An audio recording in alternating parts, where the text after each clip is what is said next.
This conference will now be recorded. Well, welcome everybody. This is our 2021 sneak peek at our new games.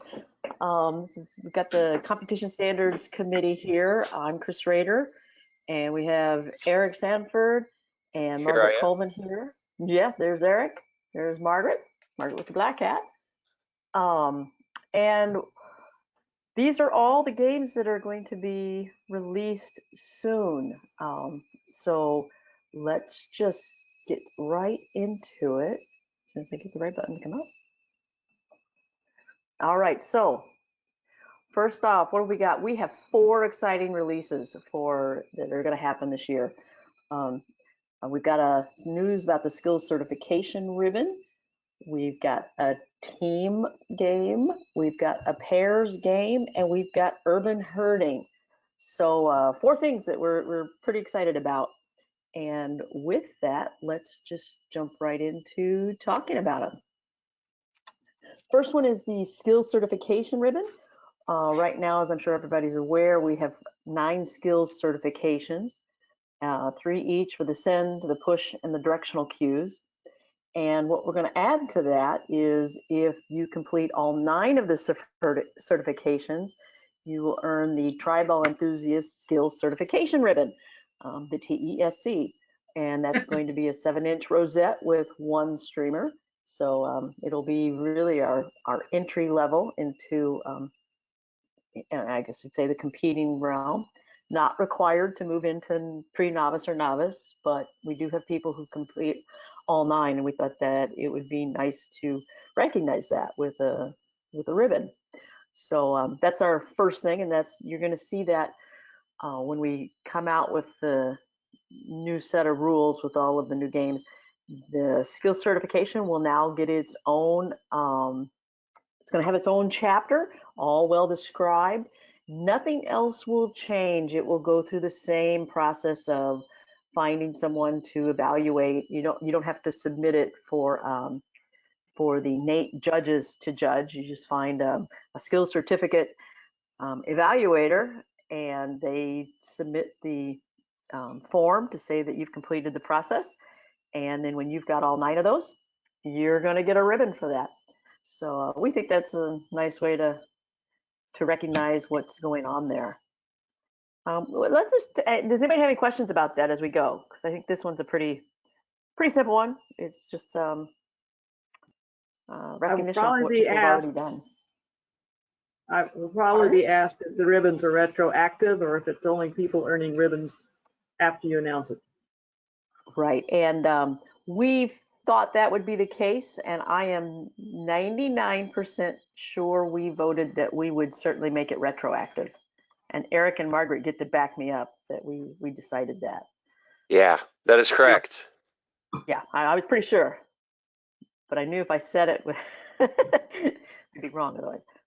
Will those be coming to distribute? I didn't quite understand you. What'd you say, Sandy? Will those be coming to me to distribute? I believe that will continue through Monica. Monica and I haven't discussed the fine details, but she's the one who does all of the distribution of the ribbons. So it's probably easy if that just sticks right with her. Okay. So that's what I think will happen. The plan. Unless Monica says, "Oh no, fine, Sandy can take that. It'll be great." But likely she'll just keep on. That'll just go right in with all the rest of the ribbons that she does.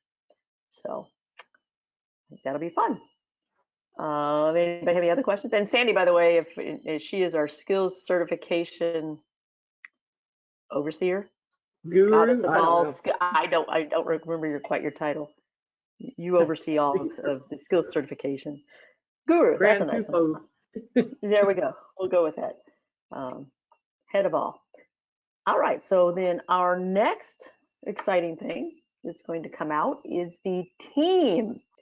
So team is going to be 1 handler with 2 of their own dogs, and it can basically be earned in the standard and the B&O games. And it's we do change the formation just a little bit, but all dogs will start at the novice and team, regardless of where they might already be alone by themselves in the standard or B&O games. But you go basically start on the field with your two dogs.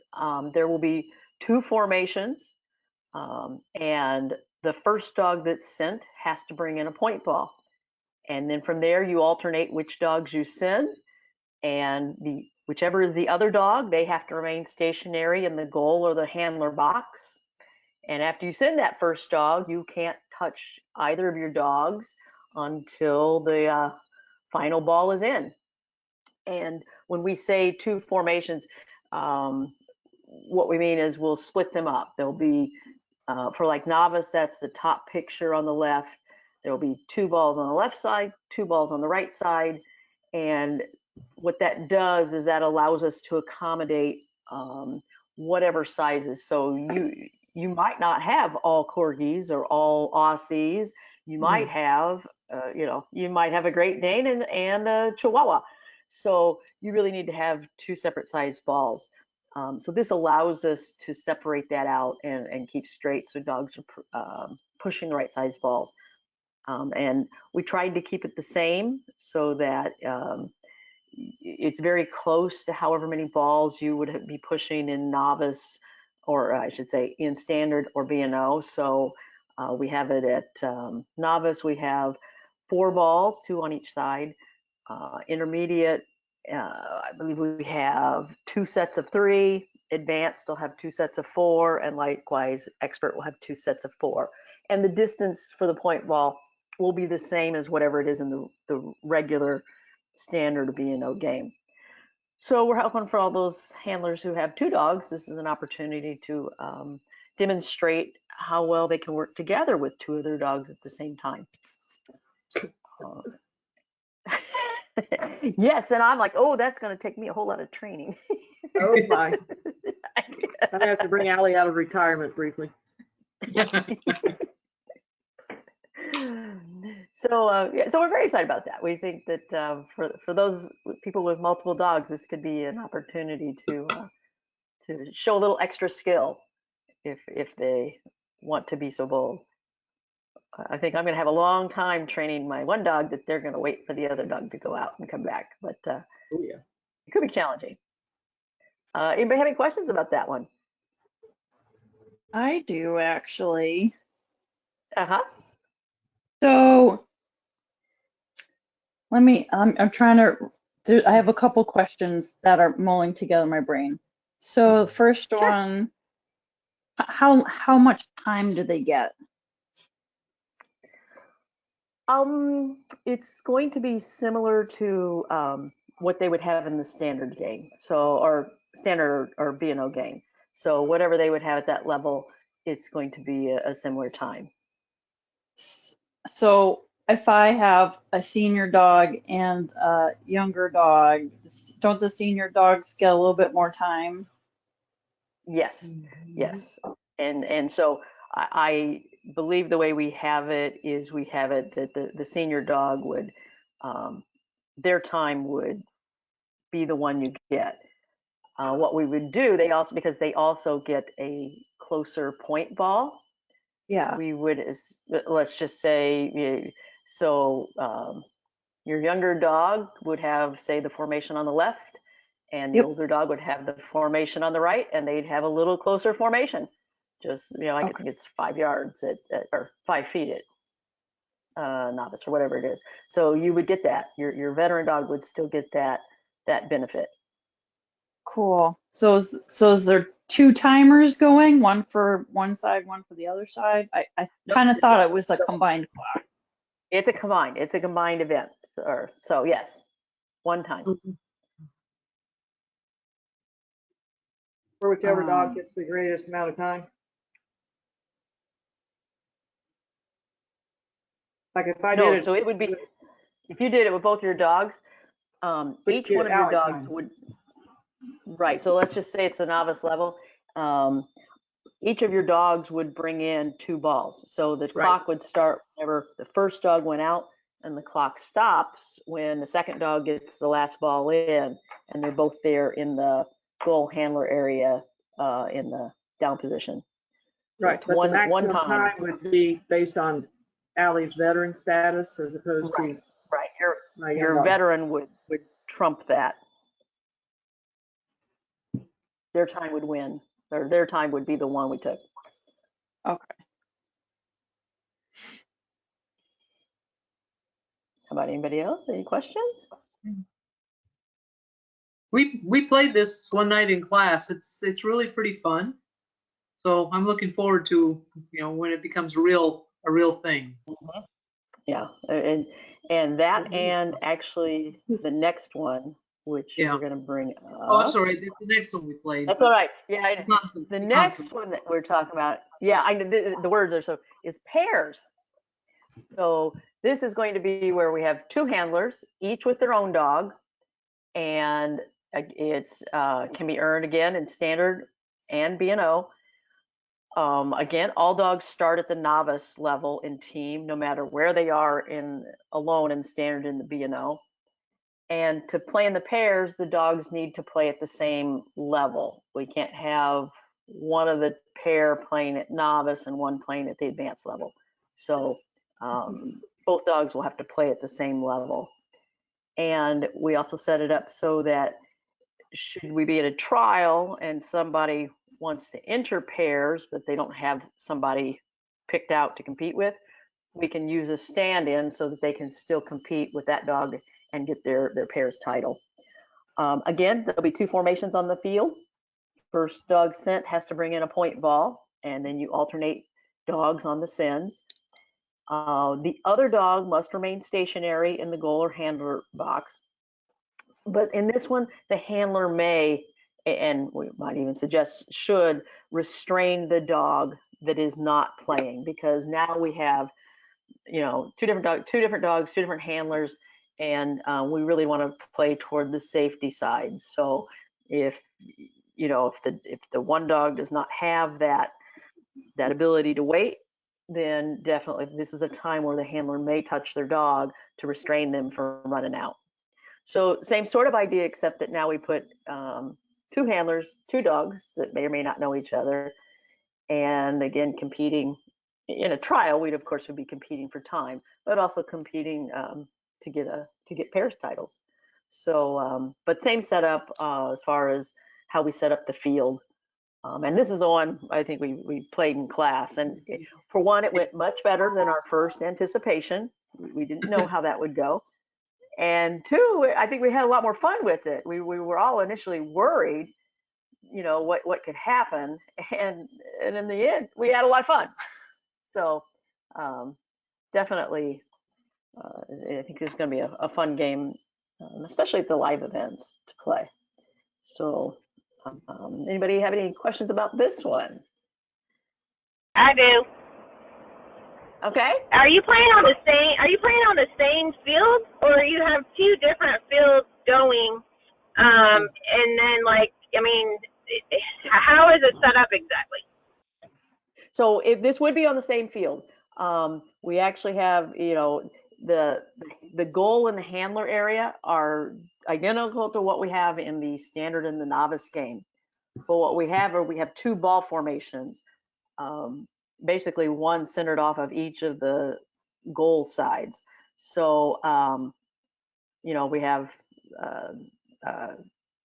two formations, two different sets of balls, and we basically have one dog at a time going out on the field, doing their thing, bringing in the correct ball, and then the other dog goes on the other side. So they take turns back and forth. But they're actually in split rings. The ring itself But is they're not literally split. in the same ring. They are literally in the same ring. Yes. So how are you keeping them from, if they go and break, that person A's balls aren't getting pushed over into person B's balls? There isn't anything to prevent that. What we talked about, for one, if we have two different sides, as far as telling them apart, We would either have two different size balls because we have two different size dogs, or we could use two different sets of colors so that one dog's pushing the red balls and one dog's pushing the green balls. Something so that we could tell and that's going to depend on, or we could use numbers. And again, that'll depend on the club or the setup, how they tell them apart. That helping you out? I think this is Sue, isn't it? Yes, I just joined. Yeah, I was pretty sure it was Sue. So does that help make sense? Yeah, I was just having a hard time in my head visualizing it, and then I was wondering, I was like, well, what happens if somebody splits big and the balls all go over onto the other person's side? Then how does that work? I mean, not that we know any dogs that do anything like that, but I just was totally curious. No, none of our dogs would do that. But if it would happen, we'd be able to tell, the handlers would be able to tell by either the numbers, the size, the color of the balls, depending on they'd be able to tell which balls they should be sending their dog to go get. Make a little more sense for me? Okay. Yeah. All right. Thank you. All right, sure. Anybody else have more questions about that one? Okay. Her question reminded me of, are there penalties or anything that happens if the dog goes rogue or the ball breaks and smashes the other racked set of balls, or can we throw them back out like crazy? That's where my brain's going. So the penalties are all basically the same as the regular game, or the regular games, I should say. But that's why only the first dog has to bring in a point ball, because even if the first dog that goes out and gets their point ball, they give it a nice hard whack, those balls could easily go over and disturb the other formation. So there's no fault in that. It just means that the balls are spread out more, as long as that first dog does bring in their point ball. But after that, it's open field. Is that helping the picture in your head? Now I'm kind of wishing we'd taken video, Margaret. Yeah. A little video so you can see how it plays out in real life. Because we have a tendency, well, there's two formations. I mean, we had to get making rules. We had to get over this too. It's like, okay, well, there's two formations, but only the first dog brings in a point ball. After that, it's about each dog just bringing in the correct balls and having two formations so that we didn't have to try to mix formation, take one formation and mix it with, small and large balls or some sort of weird assortment. It was easier just to initially keep them separate, and maybe make it a little easier for each handler to direct to the correct balls. But there's nothing to say the field wouldn't get mixed up pretty fast. You remember how that worked out when we played that, Margaret or Sandy? It was much more orderly than we anticipated. We didn't have a whole lot of commingling of the different balls, so that was part of our surprise. Yeah, I think. Oh, you might not have been in that class. That might have been after Allie retired. So yeah, I think that was, and I think it was a lot more fun because it wasn't anywhere near the mess our brains imagined it might turn out. Yeah, it was a lot smoother in actual play.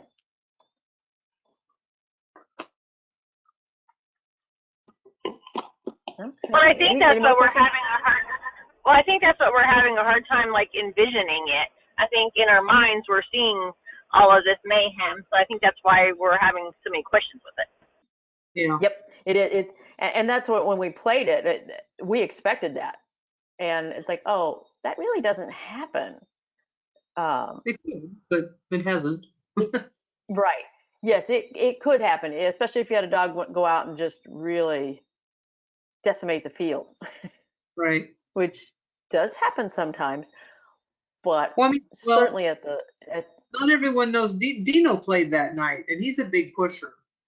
But Dino didn't have a mess, didn't knock him around too much. So, mhm, right.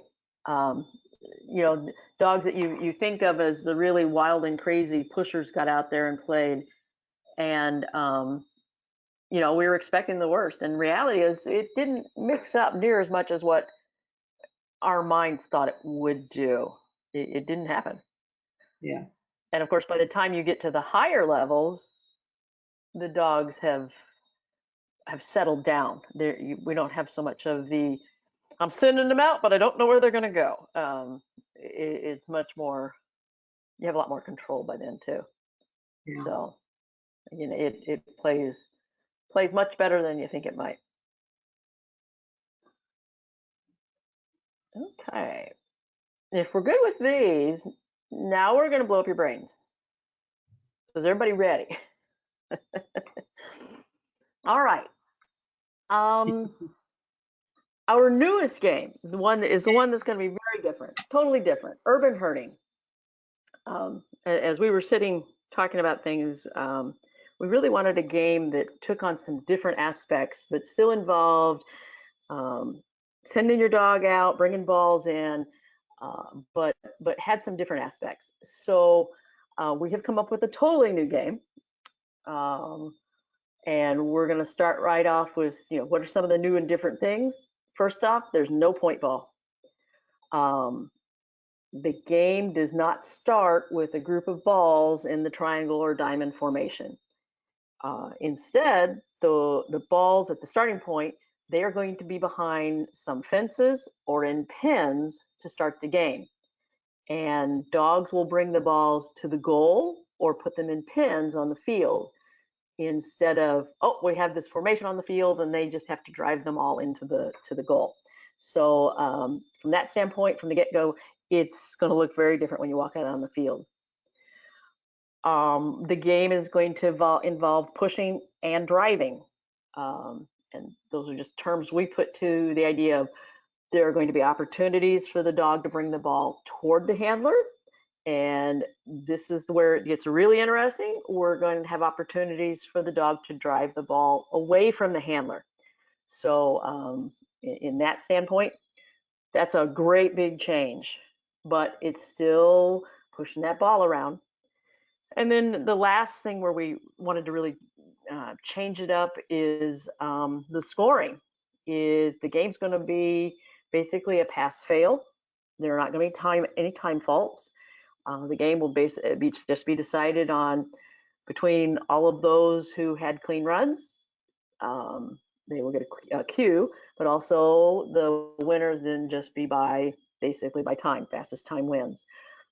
Instead of assessing a bunch of time faults here and there for this and that. So, and I think that'll make more sense as you see when we get in and actually give some description to the game. So what will that look like? We're going to give you a few examples.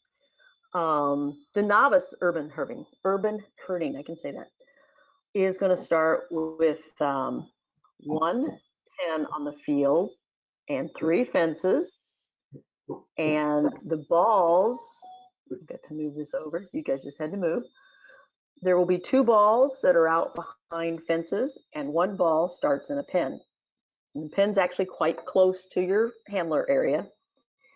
And the dog may bring those balls into the goal in any order. They're numbered 1, 2, 3 because I used the Clean Run course designer, and balls are actually numbering cones for the agility field. So they're numbered just because that's how I got circles on the field. They don't actually have to come in that order. The fences will be 4 feet wide by about 3 feet tall. So you see we've got those 3 fences out there. Pens will have 3 sides, each are 8 feet wide. Again, minimum 3 feet tall. and the open side goes toward the back of the field. So we've got a handler area and a goal here, and this right here is the open side. So what we've set up is the opportunity. The dog has to go out and collect these balls in any order. When they get the ones that are behind the fences, they just have to basically negotiate around those fences. But when they are pushing out the one from the goal, they'll actually have to push the ball away from you before they can swing it around and bring it into the goal. So you know, that's the first time the dog will have to actually drive the ball effectively away from the handler before they can turn it around and bring it to the handler. So, and this is, I just took a section of the field, but it's 50 wide, but I cut half the field off just so it would blow up a little nicer on the screen. So that's kind of a picture of what we see for the novice level urban herding. The two balls that are not in the pen could be behind any one of those 3 fences. Just depends on what the judge decides for that day. But this probably has the fewest variations in it. So it's the easiest way to start. So does that kind of make some sense? I have some pictures. They're really the videos, the test videos that we made for the game. And I'll pull up pictures so you can see some real shots of what's going on. Does anybody have any questions about that? Just to start, and then, and like I said, I'll take you up and show you the intermediate level in just a moment. Or did everybody go, oh my gosh, you got to be kidding? Eric's smiling.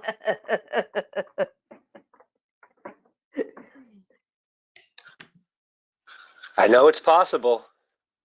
Yeah, yeah. So, and we have Eric in his facility, and then a bunch of my students. I know Sandy's played it, Margaret's played it. Sue, you haven't been in that class to play it. As we did demos of it to see what works with it. Again, this is one where I know my group all said, oh my gosh, we can't do this. And within the second time we played with it, everybody was actually having fun with it. It suddenly became so much more real that, oh, this is nowhere near as bad as we thought it was going to be. In fact, it's kind of fun. So one of you guys who've already played it, why don't you tell about your experience? Who's that? I've played it. You want me to talk? Yeah, you talk. Yeah. Yeah, I had a lot of fun. I thought it was going to be a lot harder to get Jet to learn how to drive the ball away from me, and it was frustrating at times to get her in the corner. But she figured out how to bring it out of the goal relatively easy, and then going out and bringing it around the gates wasn't very hard actually. That was really simple. So,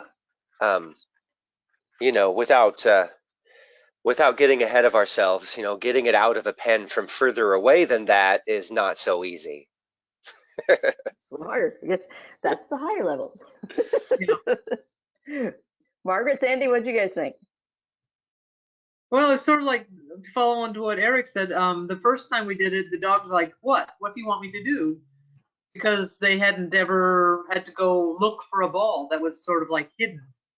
But once Finn figured out, it's like, oh, I have to go out here and, oh, there's a ball. I'll bring that in. So it was a matter of just learning to go search.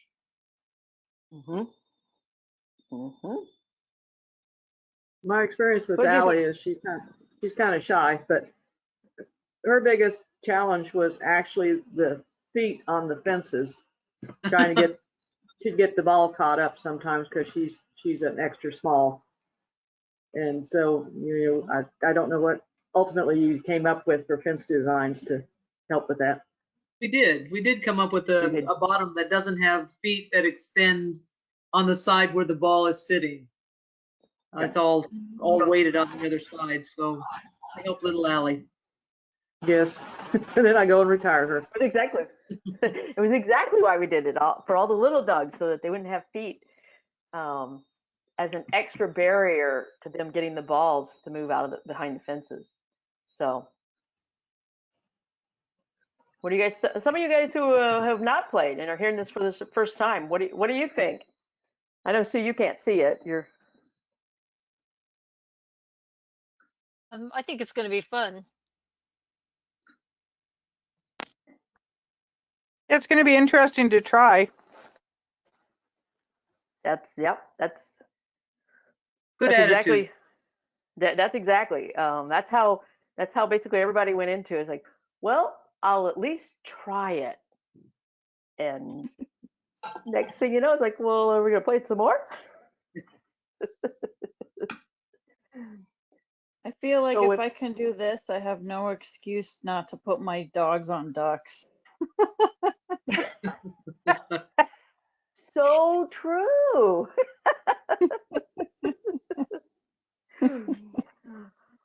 Well, and this is where we came up with this idea of calling it urban herding, because we wanted to start to get some of these ideas. Well, there are pens out there, and there's things to negotiate, gates, getting between two fences, something where it's a little bit more like the herding event than instead of the Treibball, yet it's still pushing that Treibball around.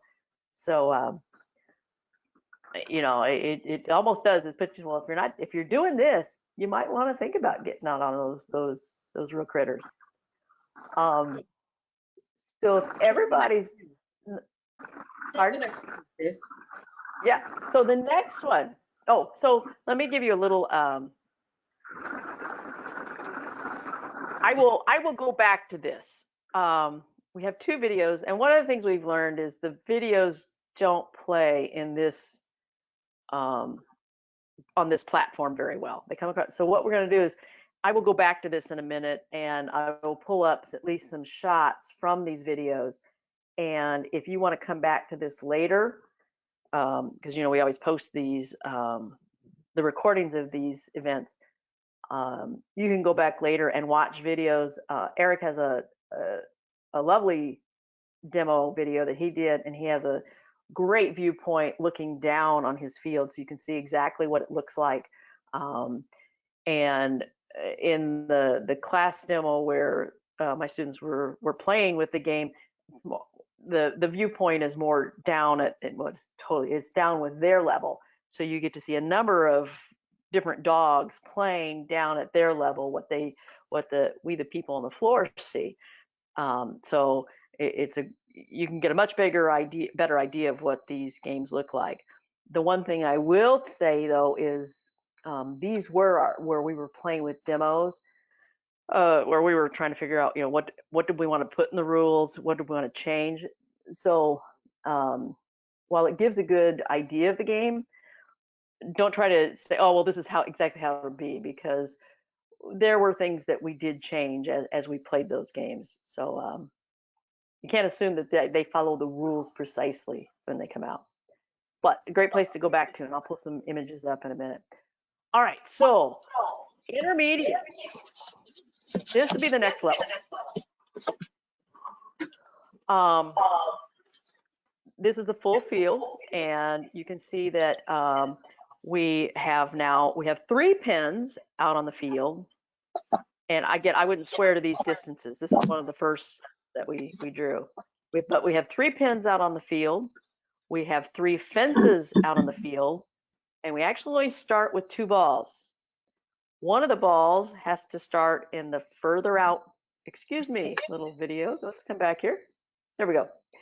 One of the balls has to start out in the either one of the far pins, and one of the balls starts behind one of the gates or one of the fences.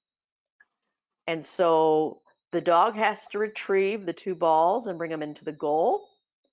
And then one of the balls, either one of them, needs to be pushed into this very close goal here. And that's the 3 tasks. Bring those 2 balls in, and the 3rd task is to drive one over into this close pin. And then from that, dog can down in that pin, or they can come back to the goal and down, and that stops your clock there. So now we have to push the ball a little further. I think in the end, Eric and Margaret, I think in the end it's about maybe 10, 15 feet. Probably they have to drive it away from you. I Yes. think. Yeah. And like I say, I have this set up that just to give you some distance and let you see, but I don't think we have it all that far out on the field. This was just to make it visually. So this is what we have envisioned for the intermediate level. A little bit more driving involved, some more distance, but definitely a step up in skill level. Where does So the after handler place the ball to get pushed back out? Handler can place it anywhere in the handler area goal. Okay. Anywhere. So you can come over and put it right here in that close corner if you so choose. And it doesn't, I have it shown on this picture, like they bring that number 2 ball, they bring it into the goal and they immediately turn around and put it in that pin. Doesn't have to be. It just the way I drew it that moment. They can pick either. You can pick either ball. You can bring the first 2 in any order. You can bring one in, then stick it in the pin, and then go get the second one. So any way you solve that puzzle is fine. Yeah. So a few things that that Jet and I learned playing with intermediate. First, I guess life's lessons. We have a lot more training to do. No, I'm just kidding. That's a given. So after we had played the getting the ball out of the pen game in novice, I was super confident taking the ball out of the pen. I'm like, getting the ball out of the pen, even at a further distance, is going to be a piece of cake. Wrong. And the other thing I found out is that it was actually easier for her to drive the ball back out and put it in the close pen than it was for us to retrieve the ball out of the far pen. So once again, dogs are humbling. Yep. And we played a little getting dogs to go out to the further pen, and at first it was quite humbling. It's like, even if we back chained it, we'd start up very close up to this pin, and the further we sent them to get them out, they're like, I don't think so yet. I'm not ready for that. It was quite a. The other little food for thought I figured out is just because they can retrieve it out of a pen on the left side of the field does not mean they can do it out of a pen on the right side of the field. Those are 2 totally different. You might as well be north and south. Yep. I can push a ball north, but I can't push a ball south. Are you crazy? You don't have to give me more cookies for that. So, but I'll tell you, after, like you said, after we have back chained it a little bit and starting to get a little bit more distance, I'm more confident this week than I was a month ago. So. Yep. And when we mentioned it, Eric, I think I saw you just put a video out on Facebook, I think, showing her pushing the ball away and into a pin, didn't you? Yeah, we were practicing nice bringing the ball out of the pen and then turning around and putting it back in the pen, and then just trying to do further distance and further distance. Yeah. But we done so much driving the ball back to us or retrieving the ball, and not done a lot of driving the ball away from us. So she gets really angry at me. What the heck are you talking about? Yeah. But we're getting it. We're getting it. Yep. It's definitely been a new experience to train with the dogs, and yet they all seem to be enjoying it. Once they get over that first, what are you doing, crazy person? And oh, you mean we're doing a different thing? Okay, all right, fine. We'll do a different thing. Just throwing a wrench in the whole concept. Yeah, it's been fun. It's been fun to have kind of new concepts to train. So. Yes. And I'm just going to go right. We talked about doing this on its own chat, but Eric already does herding with his dog and real sheep, living ones out there in big fields. And this question always comes up, well, how is a dog going to be confused, or does this mess up your herding dog? I clearly herding doesn't mess up your Treibball dog. So what do you think, Eric? What's your intake on that? What's your Yeah. take on it? I've heard I mean, everybody's like, well, you can't do agility and herding, or you can't do nose work and barn hunt, or you can't do this or that, or this. I find if you train your dog can do anything. Dogs are amazing. So it's just about how much time and effort you want to put in. I will say having 4, 5, or 6 different dog sports seems like a lot. So from that perspective, but no, it's amazing. I mean, uh, the dogs in general, I mean, obviously it's hard at first when they're trying to figure things out and everybody's frustrated, but once they start to pick things up, that's just amazing. It's amazing to watch dogs learn.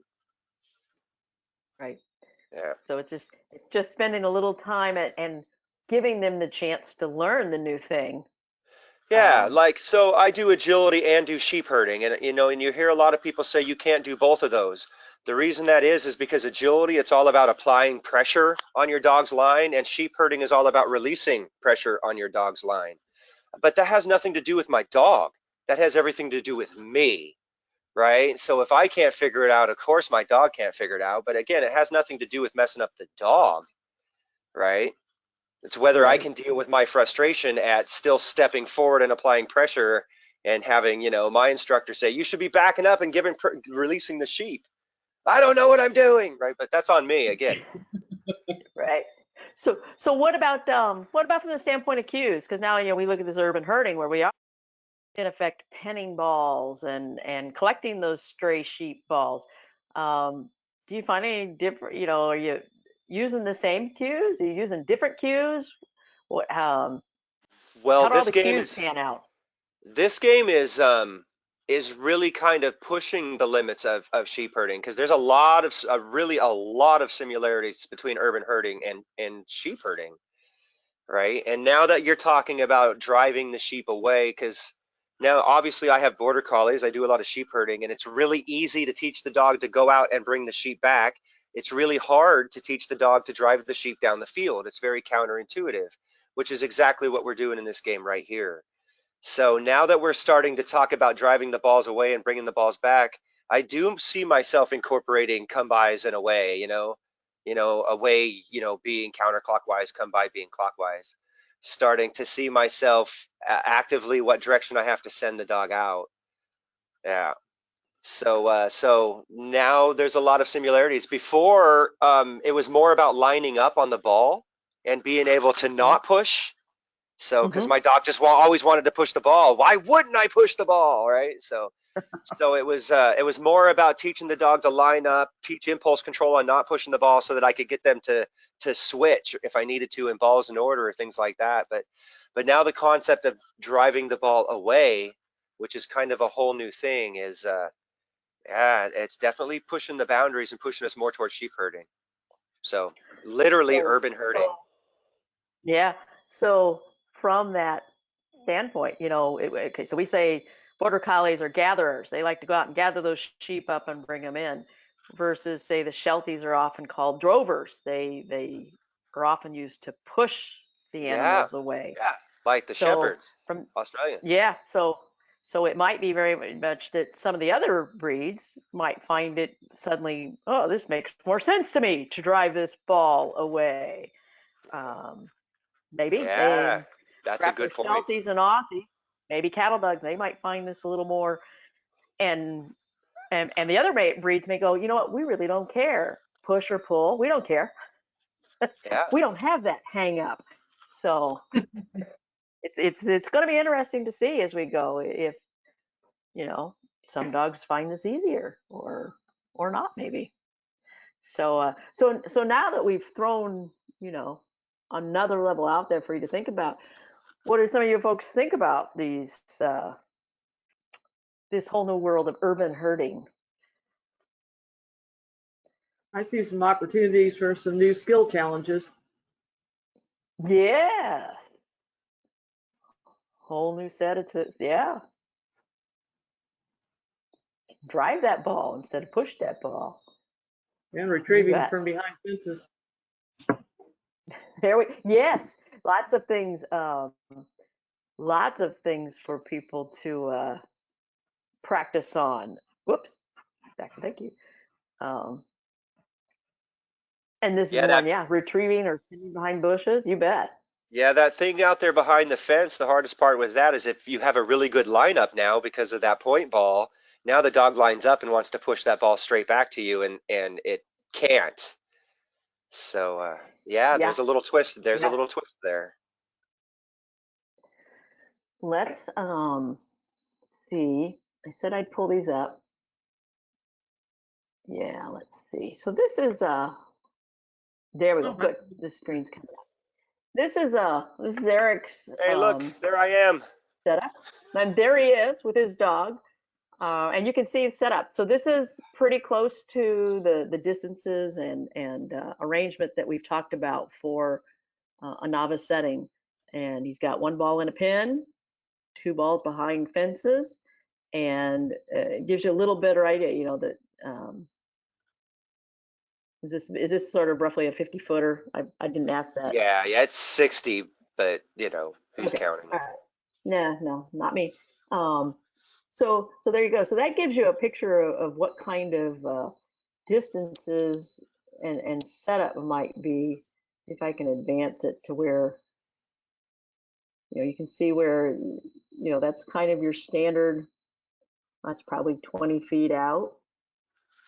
You can see the dog behind the ball. It's really a nice. It's much easier to play than the drawings might lead you to believe. Is there a better shot on here, Eric, that you're in the game? I know if I play the video, it just will jolt and it won't do a nice job.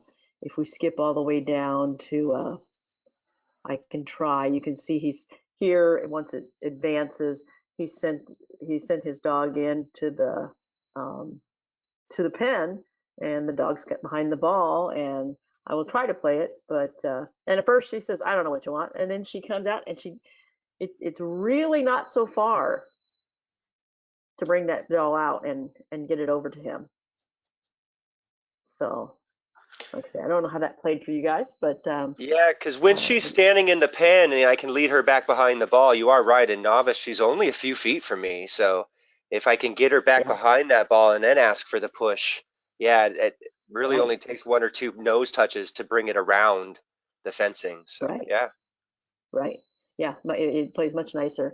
I think I was looking at like I say, the ones where we shot them in our class, much more ground level view.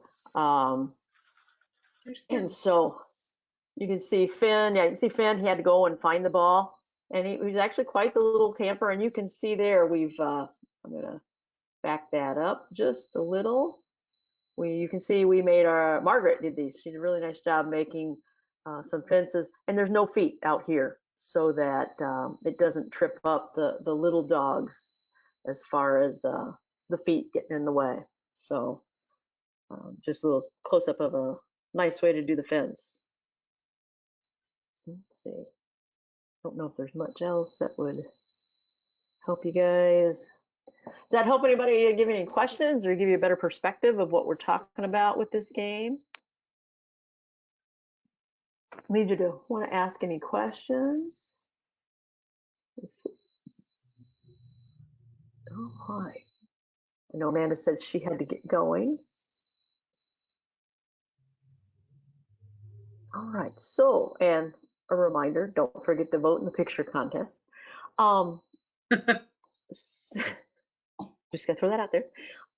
So with that, does anybody have any questions? Or I know a lot of us, we talked 2 nights ago in the chat, so perhaps we don't have many more questions, but does anybody have any questions you'd like to ask about the games or anything about the Treibball or even Treibball week that's going on here?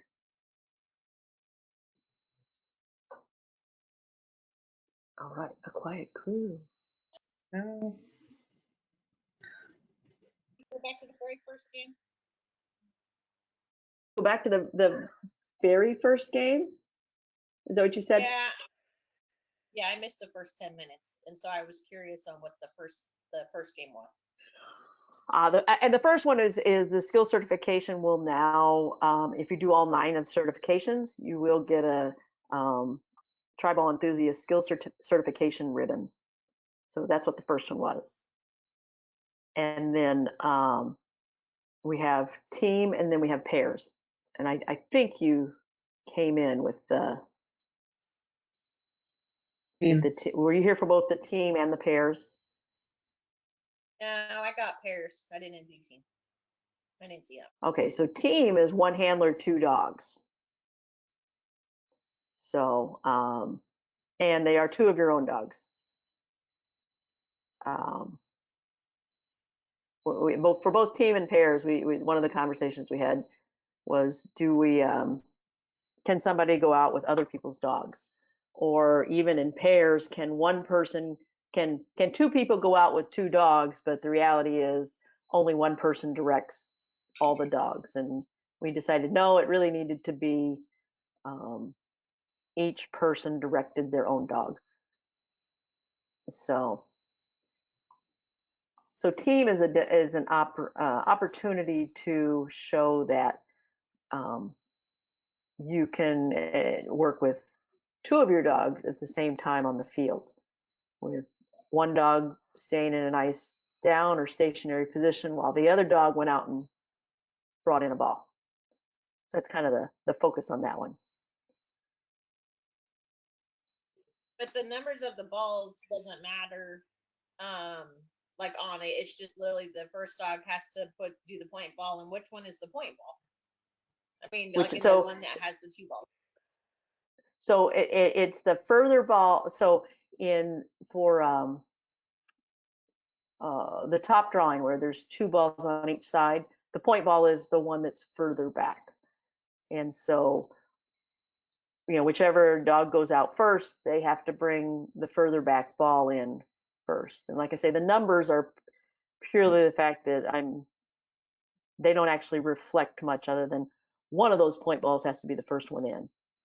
After that, you just alternate sides. Okay, so it's kind of like the pairs thing.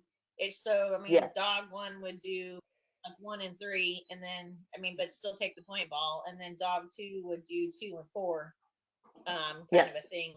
It's just. You're right. You've got it, Sue. It's just a matter of it's only 1 handler. Okay? Okay. Thank you. Sorry. Sure, no problem. All right. Well, if we don't have any more questions, and like I said, we did all pretty much talk 2 nights ago about everything Treibball. First, I'll ask if Margaret or Eric has anything else to add. I ran through all the slides, but is there anything you'd like to add to the new games? Nope, just train fun. Train fun, yeah. Train. Yeah. play well. All right. Well, with that, then, if we don't have more questions, we will go ahead and close this out. Thank everybody for coming. Thanks to Eric and Margaret for all your work on these new games. And thank you. Hopefully the slides were beautiful. We'll meet again, and as Amanda said, don't forget to vote for your favorite photos, and we will see you guys at our next chat. Thanks a lot. Bye-bye. Bye. Thank you, Chris.